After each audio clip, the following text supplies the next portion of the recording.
साथियों, जैसा कि हमें पता है उत्तर प्रदेश की लेखपाल परीक्षा होने वाली है, तो उसके लिए मैं हिंदी विषय से संबंधित आपके लिए कुछ प्रश्न लेकर आई हूँ, जिसमें मैं रचनाकार और उनकी रचनाओं से संबंधित कुछ प्रश्न लेकर आई हूँ। बिना समय गंवाए हम शुरू करते हैं।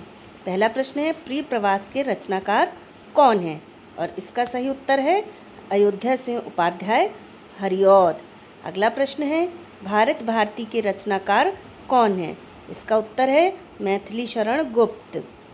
अगला प्रश्न है, कामायनी किसका महाकाव्य है? इसका सही उत्तर है जयशंकर प्रसाद। अगला प्रश्न है, कुकुरमुत्ता किसकी रचना है? इसका सही उत्तर है सूर्यकांत त्रिपाठी निराला। दोस्तों, निराला जी की राम की शक्ति पूजा, सरोज स्मृति बहुत ही प्रसिद्ध रचनाएं हैं। अगला प्रश्न है, चिदंबरा किसकी रचना है? इसका सही उत्तर है सुमित्रानंदन पंत की। अगला प्रश्न है, यामा किसकी रचना है? इसका उत्तर है महादेवी वर्मा की, जो कि उनकी पुरस्कृत रचना है। अगला प्रश्न है, हिम किरीटनी किस कवि की रचना है? ये माखनलाल चतुर्वेदी की रचना है। इसके अतिरिक्त हिम तरंगिणी, कैदी और कोकिला, एक पुष्प की अभिलाषा उनकी प्रमुख रचनाएं हैं। अगला प्रश्न है, चंद्रगुप्त किसकी रचना है? इसका उत्तर है जयशंकर प्रसाद। यह चंद्रगुप्त है वो प्रसाद जी का ऐतिहासिक नाटक है। चंद्रगुप्त के अतिरिक्त प्रसाद जी की अन्य रचनाएं आप मुझे कमेंट बॉक्स में बताएंगे। अगला प्रश्न है, मानस का हंस किसकी रचना है? मानस का हंस अमृतलाल नागर जी की रचना है। अगला प्रश्न है, वैश्वानर किसकी रचना है? इसका उत्तर है शिव प्रसाद सिंह की रचना है वैश्वानर। बलचनामा किसकी रचना है? बलचनामा नागार्जुन की रचना है। इसके अतिरिक्त रतिनाथ की चाची उनकी महत्वपूर्ण रचना है। अगला प्रश्न है, निशा निमंत्रण किसकी रचना है? निशा निमंत्रण हरिवंश राय बच्चन की प्रमुख रचना है।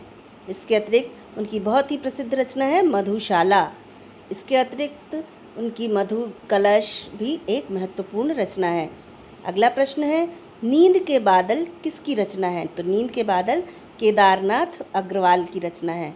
अगला प्रश्न है, बादल को घिरते देखा है किसकी कविता है? बादल को घिरते देखा है नागार्जुन की कविता है। अकाल और उसके बाद भी उनकी बहुत प्रसिद्ध कविता है, शायद आप लोग ने स्कूल में पढ़ी भी हो। अगला प्रश्न है, ताप के ताए हुए दिन किसका काव्य है? तो दोस्तों, ताप के ताए हुए दिन त्रिलोचन का काव्य है।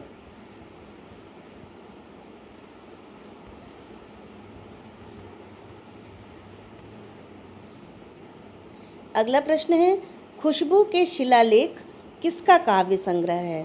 तो खुशबू के शिलालेख भवानी प्रसाद मिश्र का काव्य संग्रह है। अगला प्रश्न है, कनुप्रिया किस कवि का काव्य है?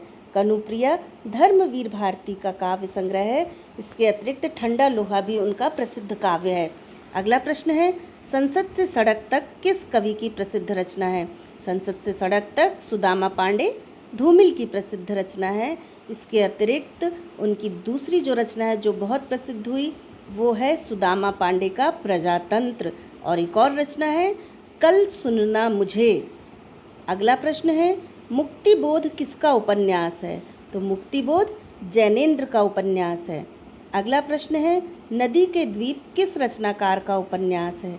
तो नदी के द्वीप अज्ञे का उपन्यास है। अगला प्रश्न है, गढ़कुंडार किसका ऐतिहासिक उपन्यास है? गढ़कुंडार वृंदावन लाल वर्मा का ऐतिहासिक उपन्यास है। इसके अतिरिक्त मृगनयनी, रानी दुर्गावती उनके प्रमुख ऐतिहासिक उपन्यास हैं। अगला प्रश्न है, वयम रक्षामः किसकी औपन्यासिक कृति है? तो वयम रक्षामः आचार्य चतुर्सेन शास्त्री की औपन्यासिक कृति है। अगला प्रश्न है, बाणभट्ट की आत्मकथा किसकी रचना है? इसका उत्तर है बाणभट्ट की आत्मकथा आचार्य हजारी प्रसाद द्विवेदी की प्रसिद्ध कृति है। दोस्तों, हजारी प्रसाद द्विवेदी जी की बाणभट्ट की आत्मकथा के अतिरिक्त चारूचंद्र लेख, अनामदास का पोथा और पुनर्नवा प्रमुख औपन्यासिक कृतियां हैं। अगला प्रश्न है, मुर्दों का टीला किसका उपन्यास है? इसका उत्तर है रांगेय राघव। आप मुझे कमेंट बॉक्स में रांगेय राघव की अन्य रचनाओं के नाम भी बताएंगे। तो दोस्तों, आज की थी ये प्रमुख रचनाएं और उनके रचनाकार। अगले वीडियो में मैं आपको और भी ऐसे प्रश्न लेकर आऊँगी, अच्छे अच्छे प्रश्न लाऊँगी। वीडियो पसंद आया हो तो लाइक कीजिए, शेयर कीजिए, चैनल को सब्सक्राइब कीजिए और घंटी का बटन दबाइए, ताकि सबसे पहले आपको मेरे नए वीडियो की नोटिफिकेशन मिल पाए और आप अपनी परीक्षा सफलता से उत्तीर्ण कर सकें। बहुत बहुत धन्यवाद।